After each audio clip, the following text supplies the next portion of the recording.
So, what makes words like head, shoulder, knees and toes similar to words like inch, yard, mile, stones, pounds, and ounces?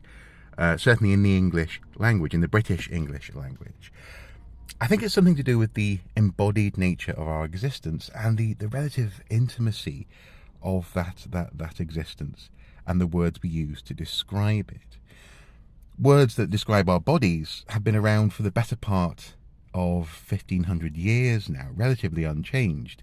Nosu, muth, hevod, hneka, skulder, elmboje, hand, legger, beard,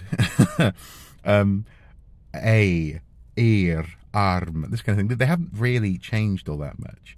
And this is because when the Normans invaded, for example, they may have brought their upper class French tendencies, French speaking tendencies, and that affected how we refer to food, like cow becomes beef, boof.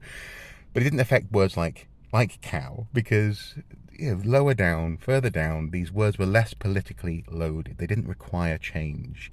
And so people carried on calling their bodies what they always called them. And I think it's similar in that sense to imperial versus metric measurements. The experience we have of our bodies in this country tends to be one of weight is expressed in stones and pounds, height in feet and inches. Cars drive in miles per hour, and we measure the distance between towns in miles.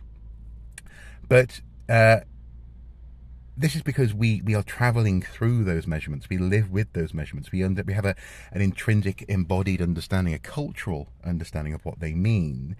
Whereas you'd never catch me, for example, expressing a measurement on an archaeological dig, or when I'm building something, or when I'm measuring something in a lab, for example, in anything other than metric.